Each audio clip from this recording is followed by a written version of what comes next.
Hey guys, I'm Blue, and today I have a frog in my throat, and I'll be reviewing LifeL1k by Kristoff.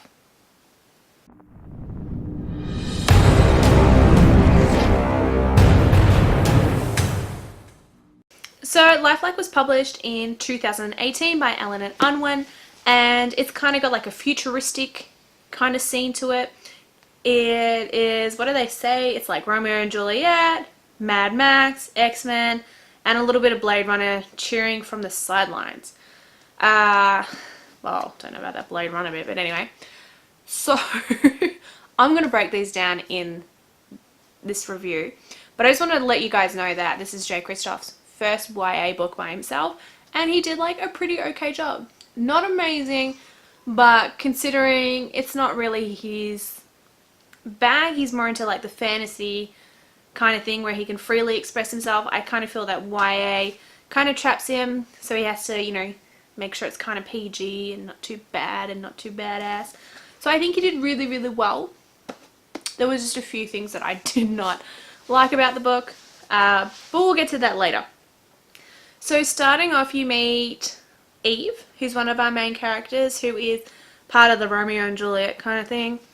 So she lives with her grandpa. She builds cyborgs for a living, or robots, and battles them, or something really weird like that. I didn't really pay much attention to that bit.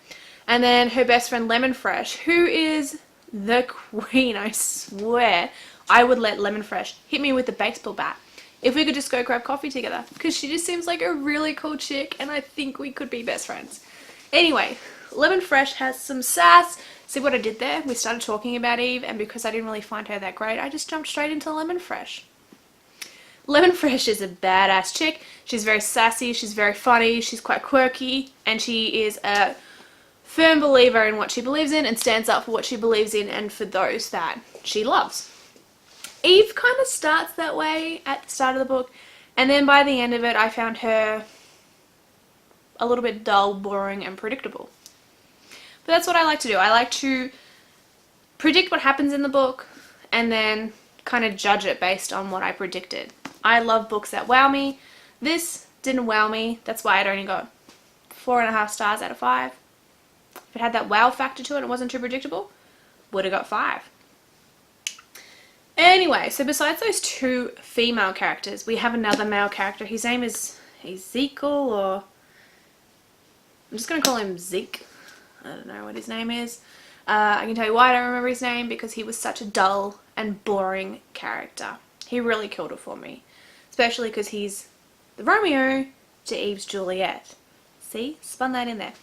Anyway, so this unknown name character, whose name is, I should really look it up. Ezekiel? Ezekiel. Anyway, so he's a LifeL1k. So LifeL1ks are created in the human image. They are pretty much in every way human, and they just don't have the 3 robot laws, which is like probably a spoiler, sorry. So the 3 robot laws are: you must never harm a human being, you must carry out a human's being instruction unless it conflicts with the first law, and then the 3rd law is a robot must protect its own existence without coinciding with the first 2 laws. Which is really iRobot. I'm sorry. Will Smith, iRobot. Very much the same.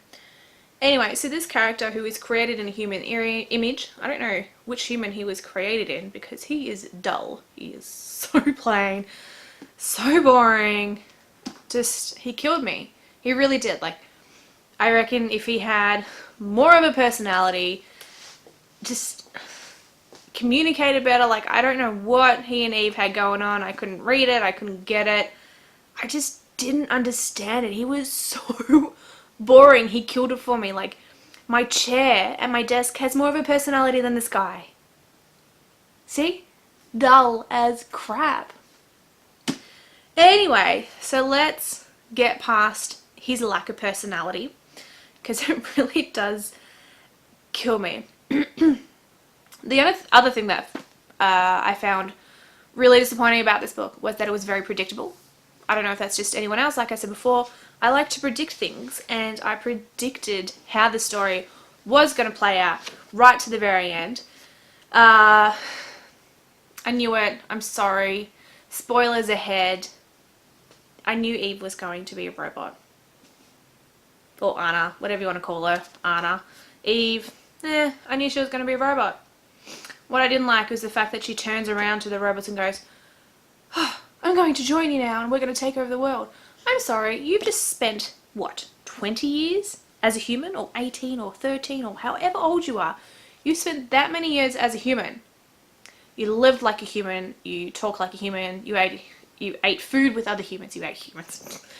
Probably in the next book. Anyway, she had so many human characteristics about her, and then all of a sudden at the end she's like, I don't really care about humans, I'm going to join the robots because I found out I'm a robot, and like, I'm just a sad little teenager. I hated it. I'm sorry. Predictable, but So I'm doing a lot of ranting for a book that I gave 4.5 stars out of 5. I swear it's a good book. I just like to get the ranting over and done with before I start talking about like the amazingness of the book. So besides the amazingness of Lemon Fresh, who is so insanely awesome, I kind of like the plot. I really like the futuristic settings to it. I did find it took a while for me to like catch on to what was happening a little bit. I think it could have done like a little bit more depth explaining at the start, but throughout the whole book I found the world building quite phenomenal. It's unlike something I've ever read before, which makes it quite good because I read a lot of books and generally they all blur into one and have the same kind of storyline and everything like that, but this didn't, which was really, really good.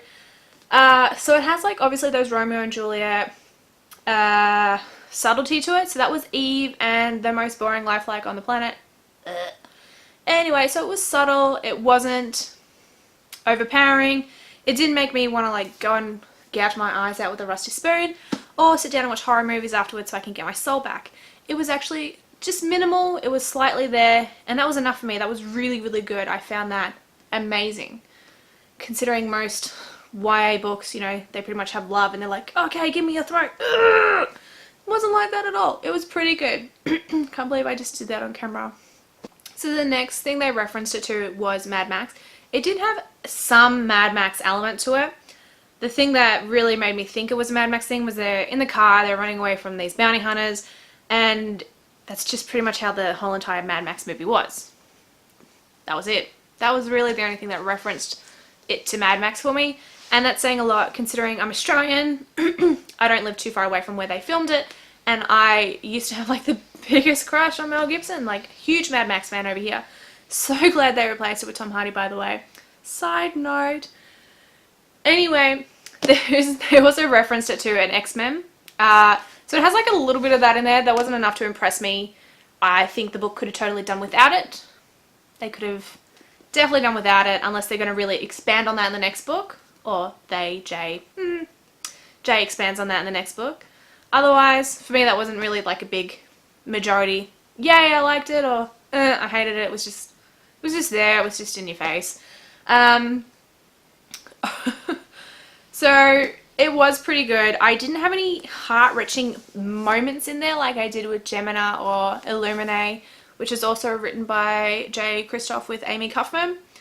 It was a good read. It wasn't a fantastic read for me. There were just some elements of it that was really missing, and I know I gave it, I'm saying it again, I gave it 4.5 stars out of 5, and I just spent like the whole video ranting, but it was good. It was very lighthearted. It was extremely funny. Extremely funny. If you're after some humor, light reads, then this is it. And I'm sorry, but like, we have like the best cover of this, like compared to anywhere else. Like, this cover is literally the bomb. I love it. Anyway, so overall, I think it was more of like an iRobot kind of rewrite than X-Men and Blade Runner, or like a little bit of Mad Max, but not enough to be like, whoa. So I would recommend this book. I loved it. It wasn't one of my favorite books of the year, but it was really, really good. J. Kristoff is such an amazing writer. He has such talent, and I can't wait to see what else he produces in the YA realm, because I think we need a little bit more stabby, death, blood that J. Kristoff is famously known for producing, because everything right now is a little bit too lovey-dovey and makes me want to throw up my morning coffee. Anyway, so that's my book review of J. Kristoff.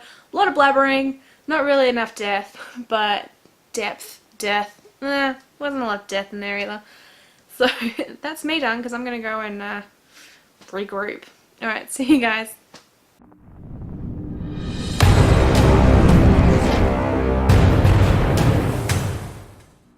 I didn't find that in this book. It was very low-key, very very sneaky. That's what I should be saying. Low-key and sneaky. God, this is just going to hell. I don't even remember what I was up to. Crap.